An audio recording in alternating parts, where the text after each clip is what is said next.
Gonna have to put it up, falling away a three. Hits the rim, and Mitchell comes away with it.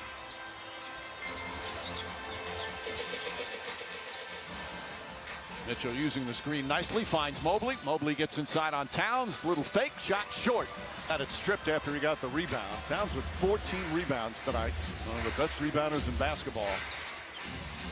Thought about a three, drives on Allen, head down, gets inside, layup is good as he goes crashing to the floor. Man, he is such a force because of his shooting ability. You have to close out like that, but he plays with such power downhill once he gets you on his hip. Nice feet inside, and Allen with an easy dunk. Nope, he was. Now, this time, Cat shows the ball and knows if he could just gonna be impossible to get him off his line. But why wouldn't you close out and sit on his left hand? It's the game plan errors, it's effort errors. Nice steal from Mitchell. Mitchell goes at Anunoby on side step. And where does he go? He goes to his right hand. So you pressure him, sending him to his intelligent pressure. Towns, by the way, this is his third consecutive to get into the NBA Finals if the Knicks hold on. Like, the thing I love about him is regardless this year of whether his shots were up or down, there was questions also. The productivity as a scorer sort of all over the place. The rebounding never changed. He did it every single night. That's a commitment and a sacrifice for your teammates. Deuce McBride knocks down the three-pointer. 15-3 for the Knicks. And the lead is now up to 31. Mobley goes inside, and Jarrett Allen lays it up and in. This really is incredible what they're doing night in and night out. As Towns drives down a lane, scoop layup is good. It's the exact same thing. It's that slow show, and he gets Mobley off his feet, and he's able to once again get to that. Similar. So he was really just kind of bringing Karl Anthony Towns along, and the offense was where he made his sacrifice. Mitchell crossover, and again, Mitchell outstanding offensive gears since late in the first quarter. Largest lead, 31. McBride left open, sets, fires, and Anunoby offensive rebound, goes up, draws a foul, and he'll shoot two. Has been shooting the best of his career. As a reminder, Game 5, Western Conference Finals tomorrow night, 8:30 Eastern, NBC. And Anunoby knocks down another. Anunoby made all defensive second team, but it's his offense that has really skyrocketed this year.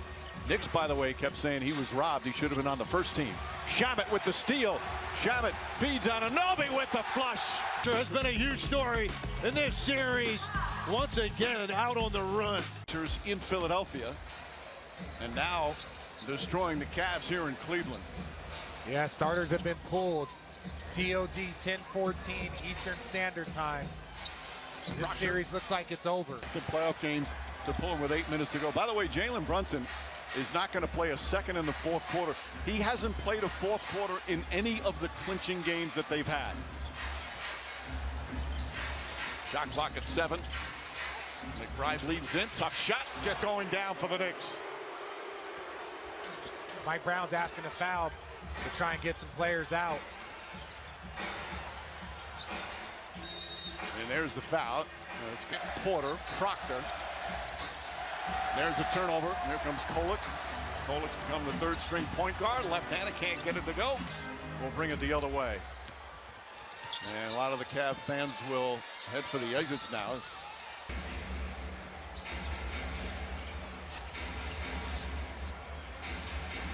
And you think back right now, in terms of this series, what happened in Game 1 changed everything. Knicks were down 22 with 7.5 to go. And one of the great comebacks in NBA of the Cleveland Cavaliers, who had obviously had 2 previous series that were so emotional, both physically and mentally, as a foul call. And right now, there's nobody happier in this crowd than Leon Rose, the Knicks president. Acquired Mikal Bridges. He acquired all 5 starters. And they have now turned into a championship contender. And more so than just acquiring starters, he acquired 5 winners. Guys that played basketball the right way. The NBA is a very confusing. You can get talent together, but if you don't put together. They've built a team that is complete, and they can beat you in a number of ways.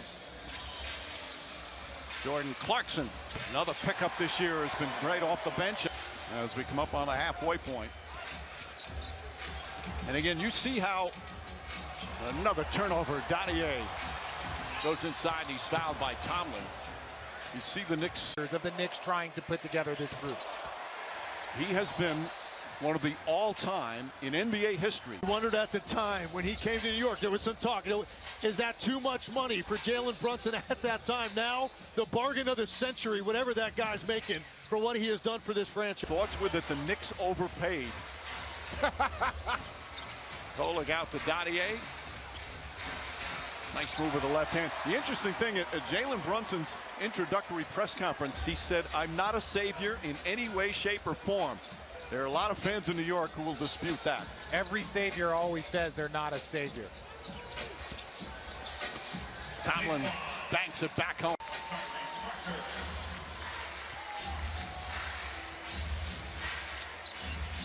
Clarkson trying to draw a foul. Gets the rebound. Meanwhile, for Cleveland, this is going to be a very difficult, disappointing ending to what was a really strong season with some great playoff moments. And they just had nothing left in Game 1. They had the great Game 7 win in Toronto, the great Game 5 and Game 7 wins in Detroit. First time in the conference finals in 8 years. Maker, and you feel for these guys now, particularly Mitchell. You know, getting to the conference finals, we talk so much about it, finally getting there. And to go out like this has got to be a difficult feeling for him. Kolik quickly throws it up and puts Chalamet and Kolik both look like they're so young as Diawara gets the rebound. Well, Mike, compared to us, they are. I'm glad you said us, because you didn't want to say I didn't want to say us. I'm just glad you didn't say you guys. That would have made me upset. I'll save that bullet for next time. Everybody up if you're a Cavs fan. Again, you think back of that great victory in Game 7. They blew out the Pistons as Thomas Bryant knocks down the three. And the Cavs are one of the very unique teams this season, because for them it was conference finals. It was championship or bust. They had the highest payroll. They added James Harden, and they hadn't been to an Eastern Conference Finals. So for them, you feel like there was a level, and you see it kind of transpire in the worst type of way. So they do have a lot of questions, and they're going to have to find some answers. And at the other end, the Knicks in the last 4 years, they've experienced some exhilarating playoff wins and some brutal, deflating losses. This is a really battle-tested group that have learned what it takes to win night in and night out in the NBA postseason. As Cole, the roster didn't play in '99, but was with the team when they lost to the Spurs. And one thing we can agree on, as Kolek lets it fly again, the trifecta he's going for. We can agree on this. Whoever comes out of the Western Conference, San Antonio or Oklahoma City, certainly a bigger challenge, more formidable test for this New York Knicks team, but they can't possibly be feeling any better about themselves as they go now, get ready for this layoff and wait to see who they're going to play. Oh, they're waiting for that to go to 7. Go 7, beat each other up.